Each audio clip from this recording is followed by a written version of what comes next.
Well, the US PLO dialogue essentially has not been as effective, as substantive, and as mature and responsible as we were hoping for it to be. First of all, the level of representation is not the level that was hoped would be. And second of all, the issues raised and discussed are not really the issues that are capable of dealing with the central core of the conflict, and therefore capable of resolving at least a major portion of it. I feel also that the American administration, unfortunately, has adopted the Israeli stance in many ways and is trying to gain more and more concessions from the Palestinians by asking them to deal only with the so-called Israeli initiative as the sole option. While I think the Palestinians have presented a much more serious, mature, and responsible and courageous and imaginative proposal which should have been discussed more seriously. On the other hand, we have here a digression into side issues and partial issues and so on as being the only option available.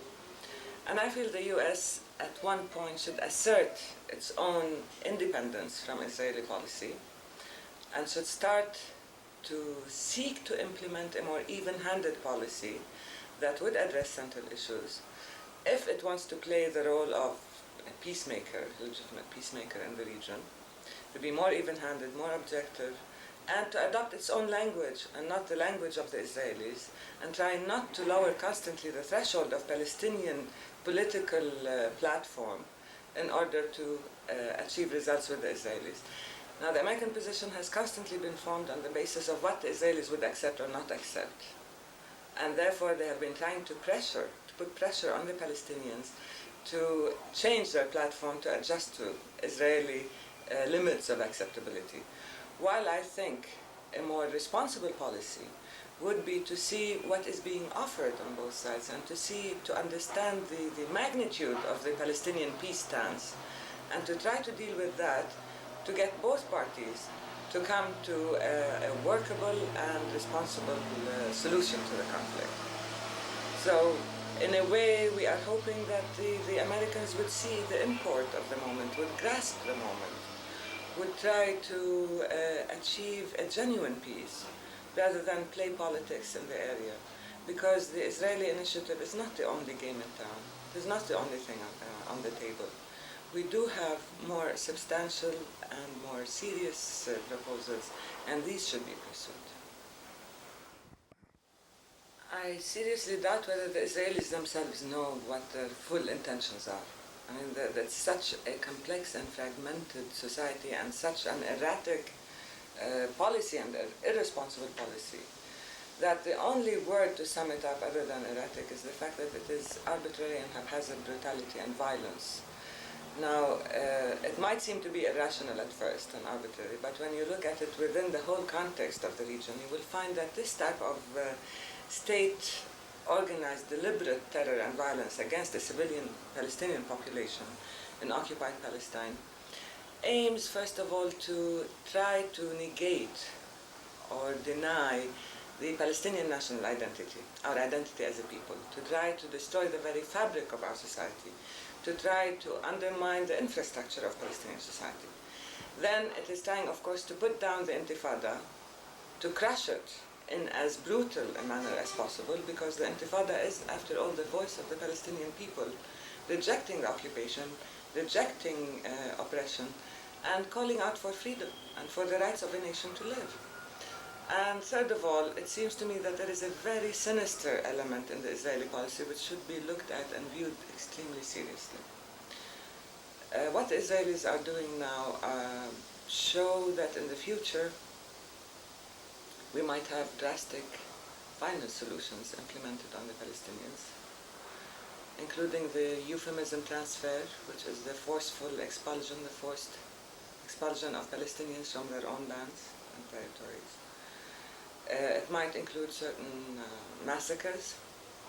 It might include the eradication of the nation, not just physically, but in other ways as well.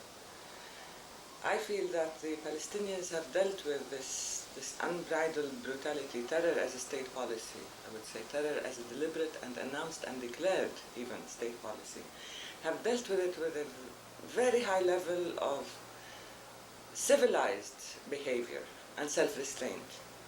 We have demonstrated time and time again our value, our commitment to human life and to human values.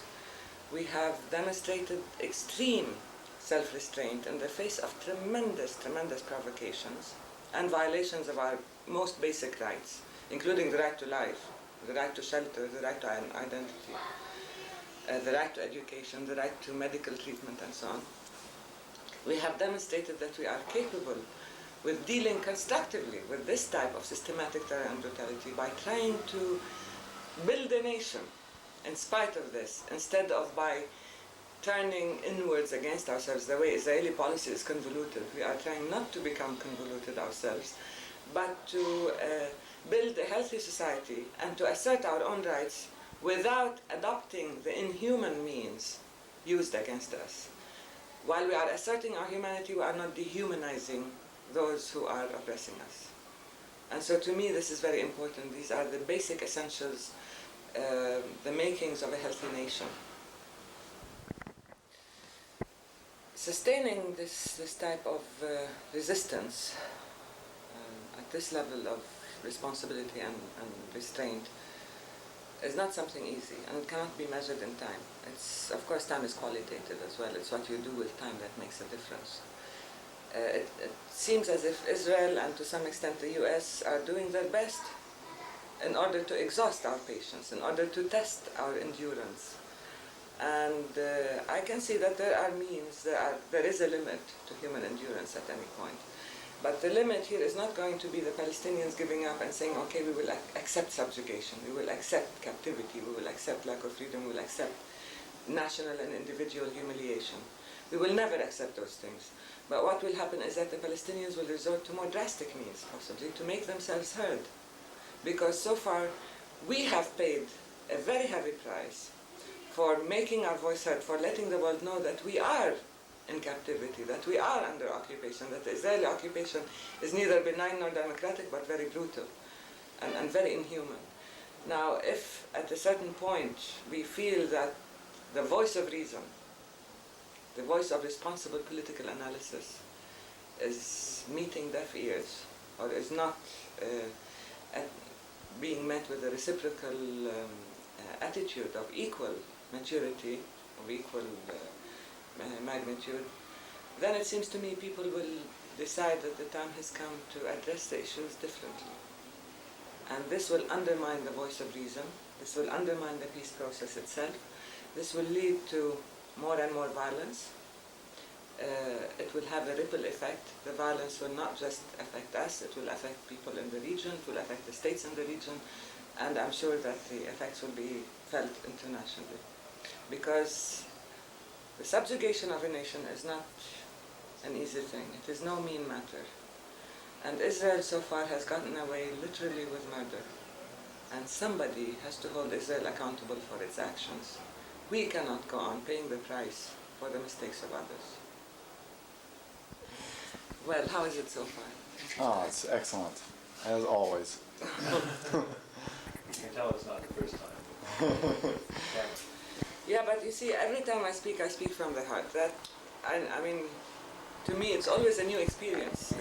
Although I've done it many times, it doesn't bother me, but it's still new.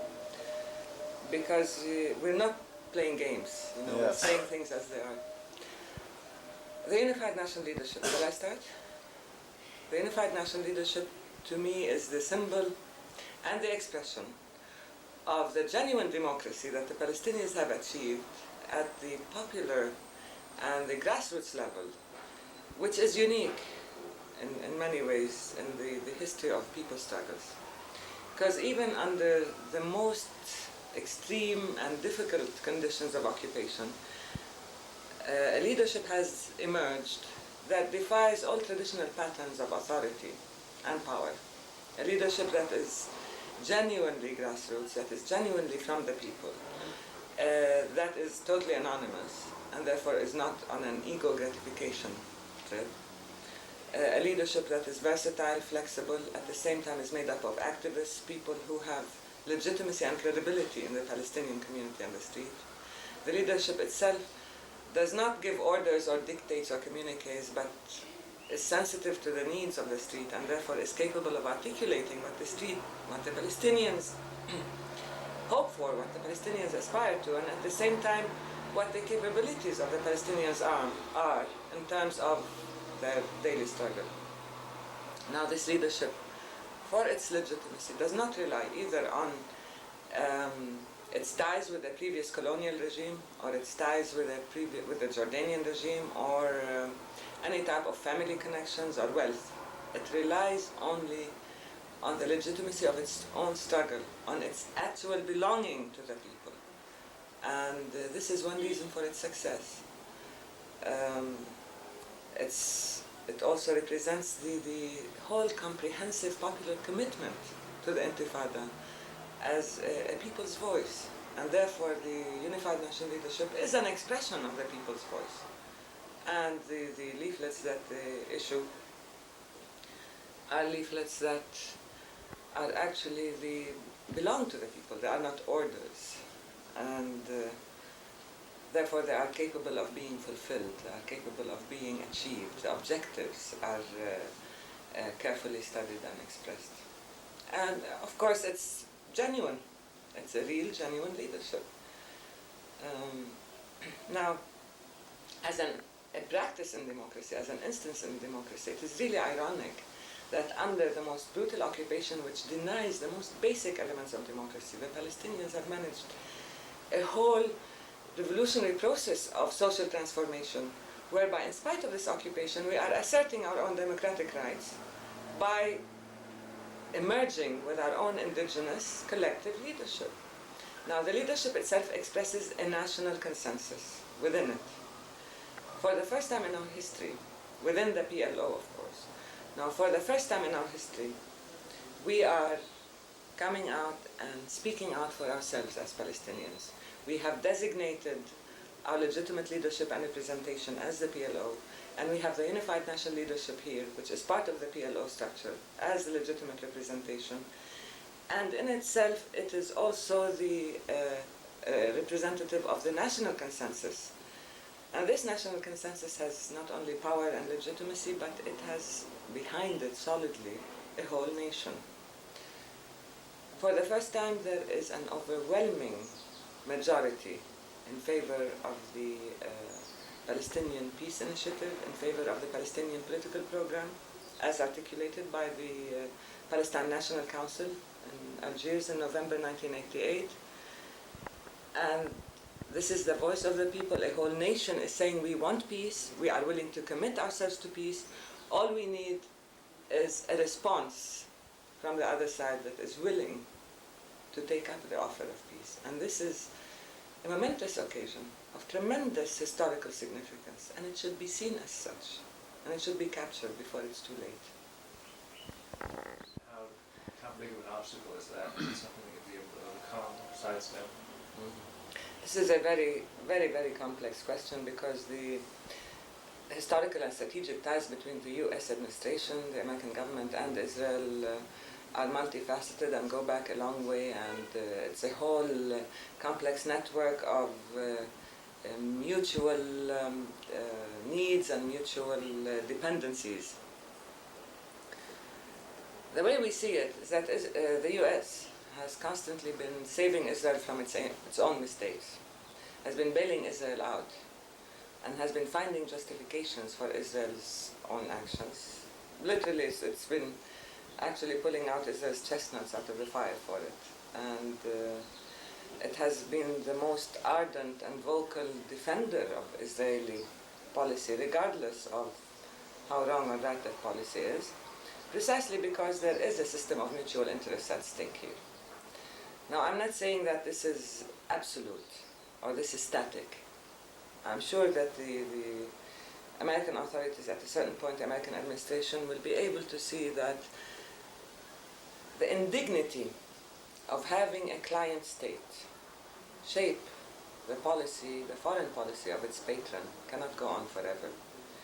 The indignity of the Pollard affair, for instance, the indignity of the Colombian drug gangs being trained by Israelis, even the Iran Gate network and connections and so on.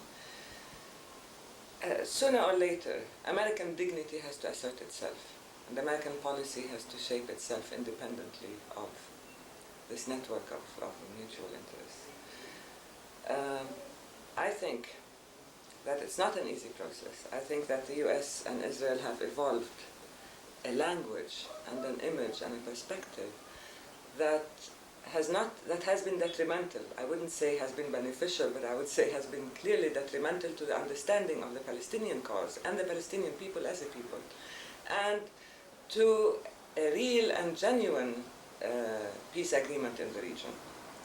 Only if the Americans are capable of dealing with the Palestinians directly and responsibly, with the PLO, only by recognizing our national rights, our right to self-determination, our identity as a nation, only by recognizing the fact that they do have to deal with us as a people with internationally recognized rights, which the whole world has recognized, with the exception of the US and Israel, and probably South Africa, then it seems to me that the US cannot really play a major role, because it will be viewed by the Palestinian constantly as part of the conflict, as party to the conflict, rather than as a neutral power capable of serving the cause of peace. If the US would deal with the PLO in a responsible and serious manner, if the US would recognize the fact that here is a cause of a Palestinian people seeking partial justice, as we said, relative justice and not absolute justice. It is ironic that the US is afraid of the Palestinian experience, because it seems to me that this would be the only genuine democratic experience in the history of the Arab world, of the region, where a people's voice has been heard and has shaped its own future and its own destiny. So American unwillingness to respond to this type of approach seems to me, although the US always states that it is in favor of democracy, that it upholds human rights and democracy all over the world, here we have clear cases of violations of human rights, and here we have a clear case of a whole people safeguarding the whole democratic process in spite of tremendous odds, and yet the US has failed to take up this call and to respond to it. Also, the American interests in the region have been concentrated mainly in Israel as an ally, not only for weapons and not only for training armed gangs and others, drug gangs and others, but also for safeguarding or for becoming what is called the policeman of the Middle East, in terms of providing a military option for the oil fields, for the oil of the Middle East. And it seems to me that the only guarantee for the free flow of oil from the Middle East is stability in the region, and not a military garrison in the name of Israel. Stability in the region would include solving the Palestinian-Israeli conflict, which in itself is the core of the Arab-Israeli conflict and is the cause of any unrest in the region.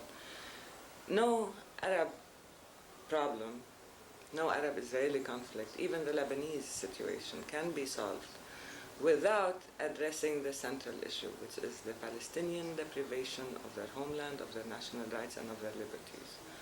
And therefore, if people want to tackle the essential issues, then this has to be addressed. And a whole redefinition of what is in America's interest has to be achieved. A definition that is based on stability rather than instability, on having real democratic institutions and states in the region, rather than on arming Israel to the teeth and making it a nuclear power and one of the strongest armies in the world, because it has been demonstrated that in the 20th and the 21st century, it is not the number of tanks and weapons and guns that you have. This is the age of nuclear warfare. The only solution to these conflicts is a political solution. The only guarantee is stability by addressing basic rights. These are the guarantees for peace, and not setting up an armed military service in the region in order to safeguard so-called safeguard the American interests. Could you speak to us about your general thoughts about a future Palestinian state? What would it look like politically, economically, socially? And perhaps you could share with us the thoughts of other Palestinians who are preparing for such a state. Okay, well, the Palestinian Declaration of Independence contains within it the basic principles that should govern the conception and the growth of the Palestinian state, which indicate that the state is a secular state that would have guaranteed equality between men and women, freedom of worship, and most basic democratic freedoms, and of course political pluralism. Now these are basic rights that are expressed in general terms in the Declaration of Independence and in the Palestinian political program. What is happening here on the ground is actually a building of the Palestinian state, the infrastructure and the fabric of the state from the base up, by popular will and by overwhelming popular commitment and involvement.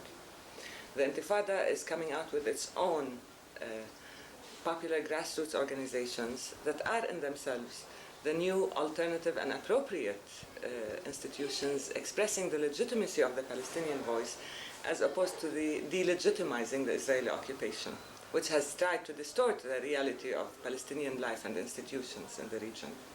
So in many ways, the Intifada in itself is state building. It is a process of state building. It is the substance of the state. And we have demonstrated from experience and on practical terms that this state will certainly be a democratic state with political freedoms, with a very definite approach towards the articulation of a feminist, of a gender agenda, with the participation of women equally in politics as well as in social and economic institutions. And that is based on the recognition of as I said, of political pluralism and the right to dissent, and of course safeguarding the individual right, the right of individuals. I see it economically as, of course, an open system, but we cannot right now have a blueprint of the state because it is still emerging. It is in a dynamic state. It's an emergent state. And I think that it will have to have special regional ties. It has to draw on its resources, not just the human resources, which is our major resource, but also on Palestinian and Arab funds outside Palestine, and on Palestinian skills and know-how all over the world. We are a very highly educated nation. We are a very skilled nation. We have had a diversity of experience as a people that two-thirds of whom have been in exile and who have had such a rich and complex experience as a nation collectively. And I think our state will reflect this richness, this very complex fabric. I don't want to talk more in detail because really nobody can talk about water rights and resources and the economic system and so on. Birzeit University and all other universities in the region have been closed down for 2 years now. This is a most blatant example of collective punishment, of holding the education of the future generations hostage to a political policy, which is another form of state terrorism. It is an attempt, by closing also all the schools, the Israelis have attempted to create a regressive momentum back towards illiteracy. And it has punished our nation not just for the present, but for the future, collectively. This is one of the most insidious types of collective punishments for a nation, is to punish whole generations by depriving them of their basic right to education. Now, we have attempted to create popular education, alternative education. Of course, this in many ways is very innovative and much more appropriate and so on, but it cannot be as effective and comprehensive as a structured educational system because we're doing it underground and under duress, and you get punished for teaching children, for tutoring children. However, I can say confidently that no educator in Palestine, in occupied Palestine, has stopped working in any way possible. It is our job, it is our responsibility, it is our duty to educate our children and our students, and we are going to do it, regardless of what Israel says or does. It may close down our institutions, but it cannot close down our minds. It cannot contain our wills. And we are going to do it, and we are doing it. Now, even before the Intifada, Birzeit University has been closed down 16 times by military order. And this type of violation of the Fourth Geneva Convention, of internationally recognized human rights, has been going on for a long time.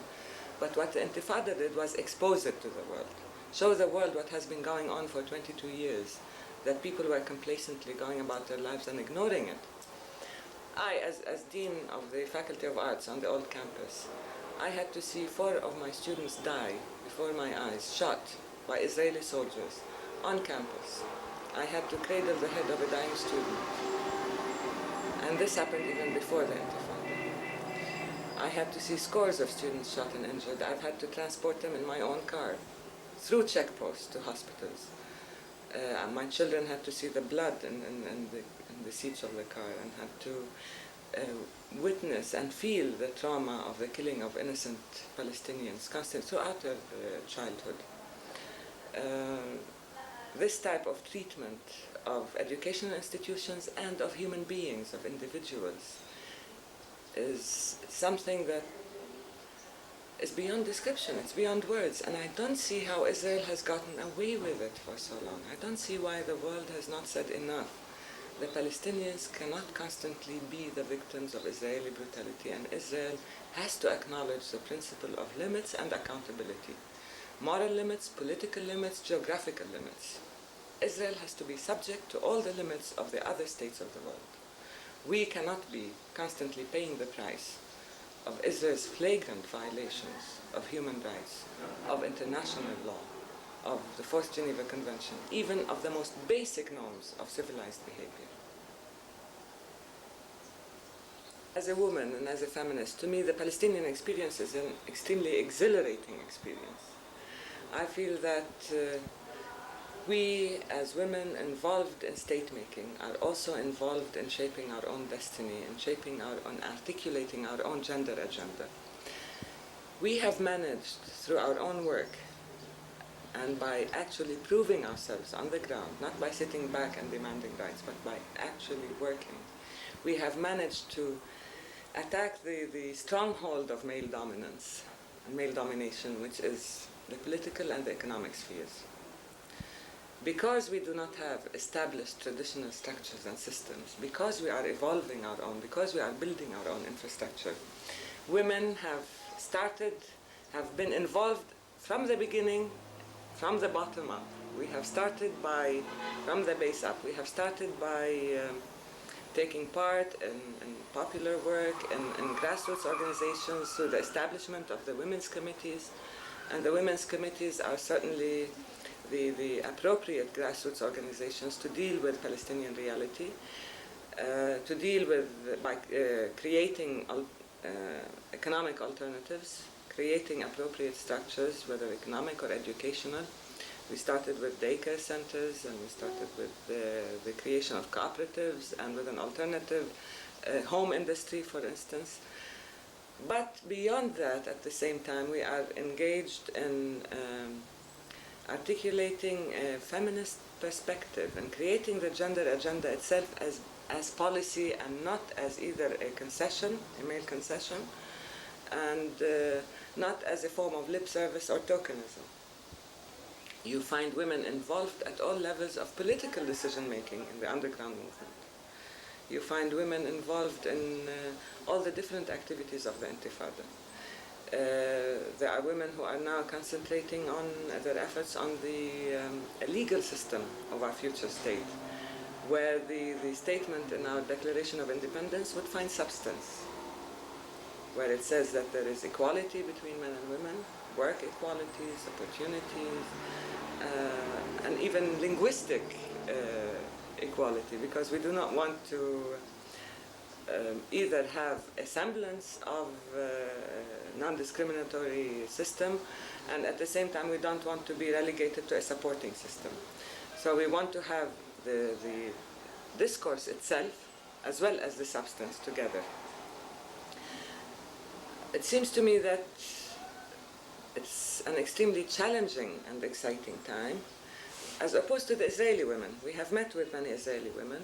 We have contacts with the Israeli feminist movement, and we discovered that the struggle is even more difficult than ours.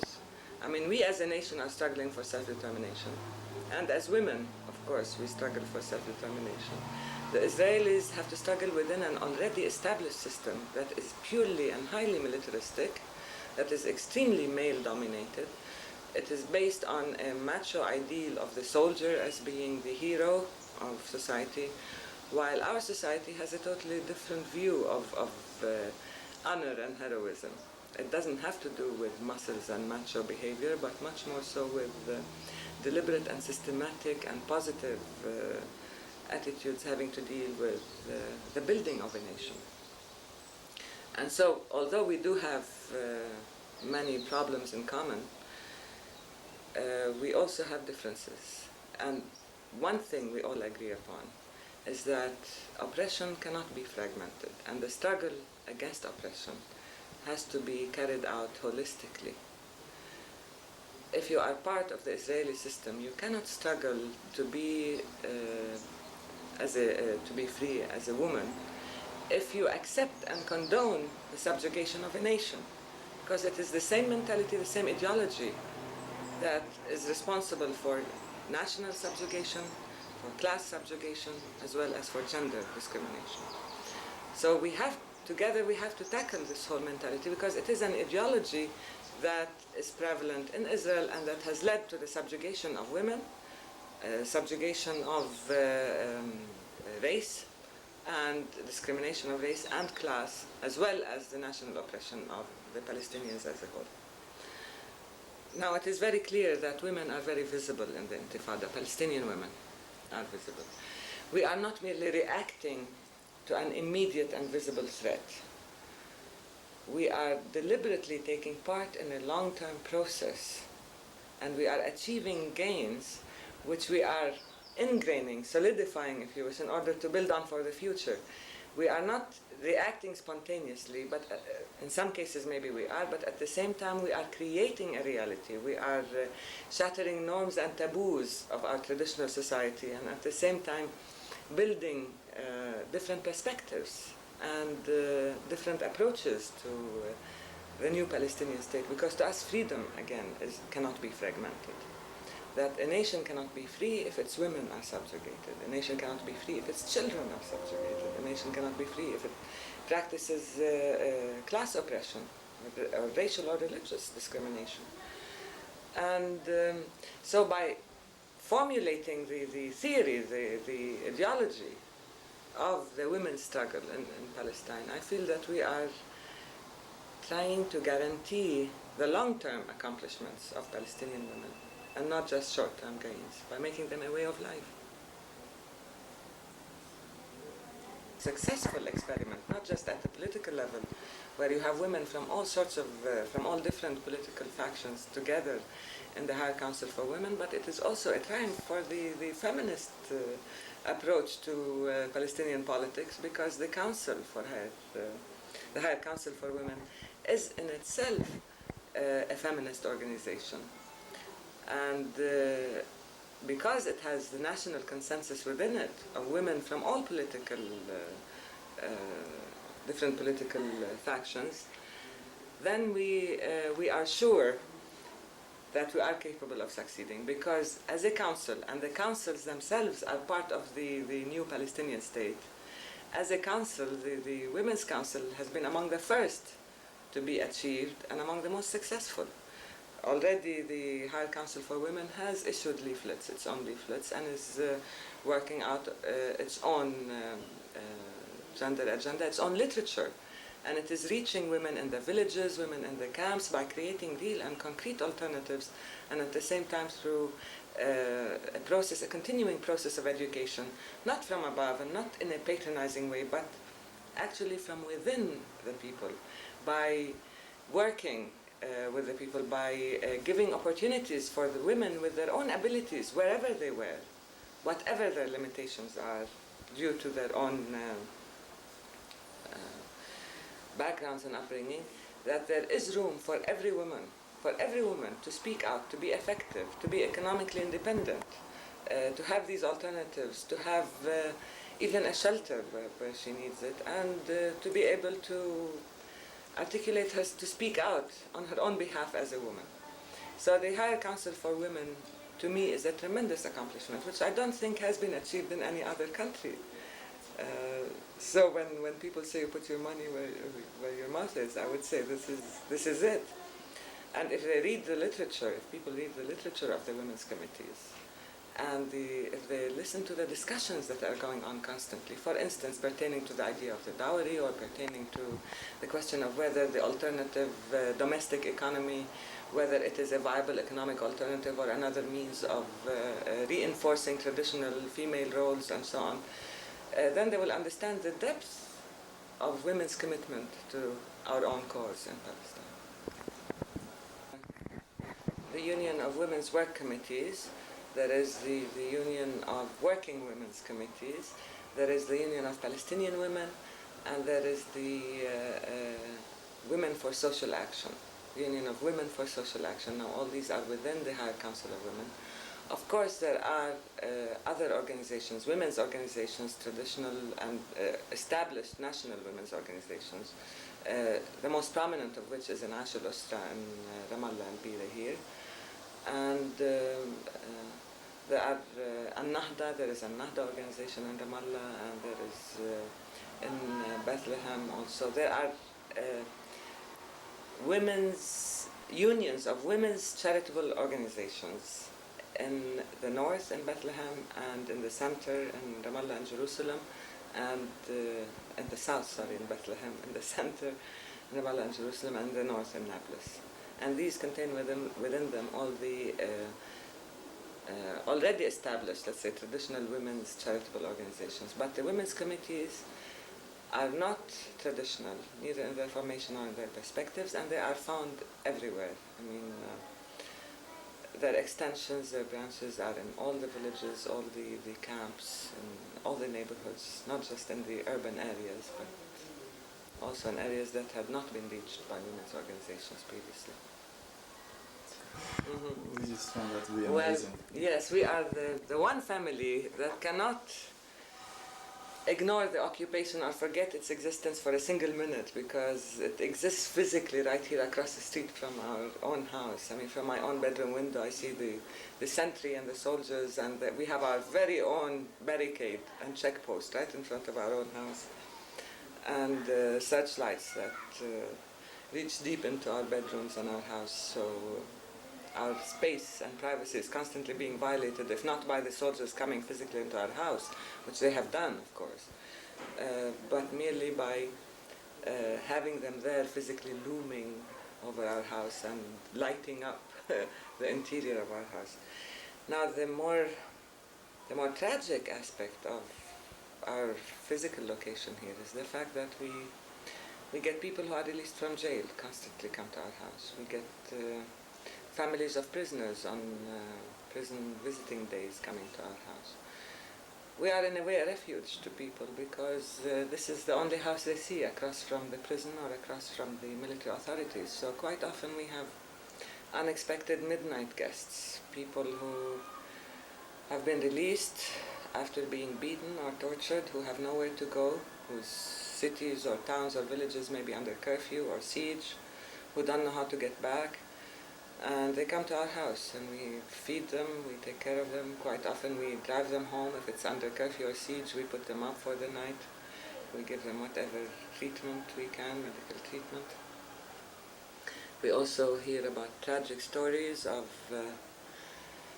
families who cannot locate their children in prison, who are looking for prisoners, cases of a total violation of the legal system, if there is a just legal system in Israel used against the Palestinians, I don't know, but of just blatant violations where people go to jail for 6 years, 7 years for throwing a stone, where houses are demolished, where people are detained for 6 months or a year with no charge, with no evidence, with no trial.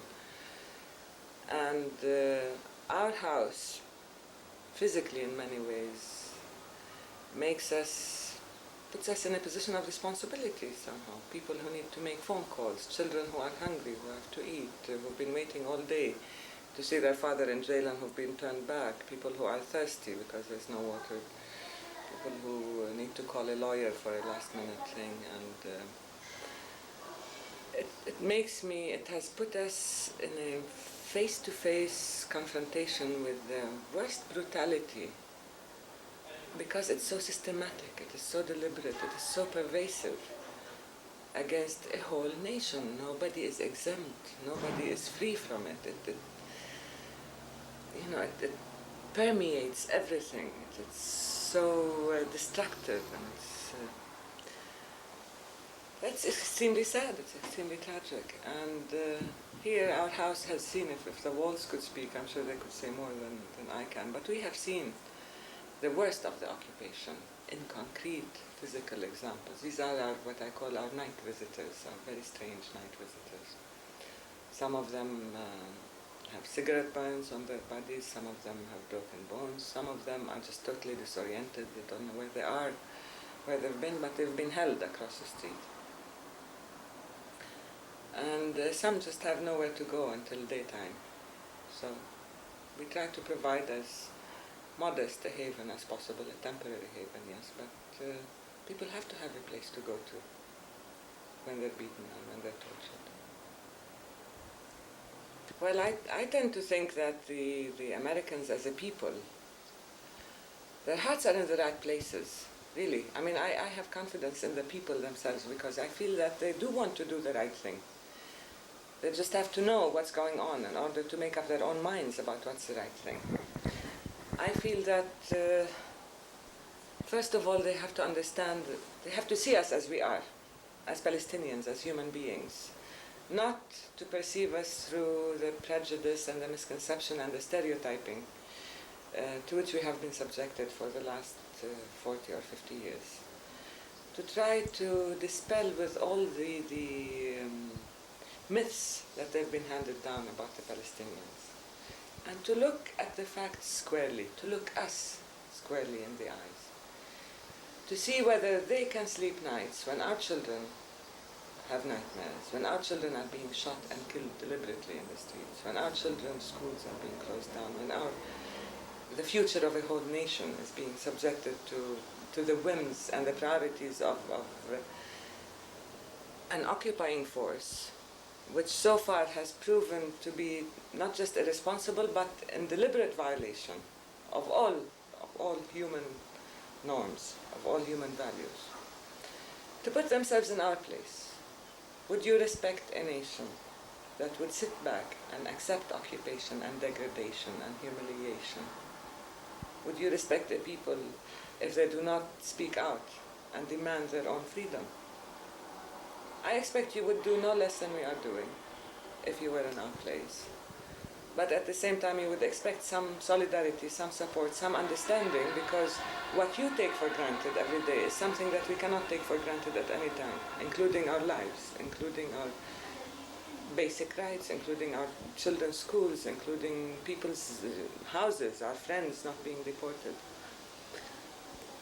So, first of all, just look at the facts. Listen to us, don't listen to others telling you about us. And I think that the American popular voice can be effective. Public opinion is extremely effective in the States in shaping American policy. Israel cannot get away with punishing a nation like this. No occupation in the world has lasted forever. This occupation should not last. We are the only people in the world held responsible not only for our own lives and for our own actions and behavior, but we are being held responsible for the safety of the soldiers who occupy us and who kill us. We are being held responsible for the future guarantees and security of the state that is right now is depriving us of any type of security and freedom. And yet we have maintained the most humane and the most civilized type of resistance to an occupation that has constantly violated these values.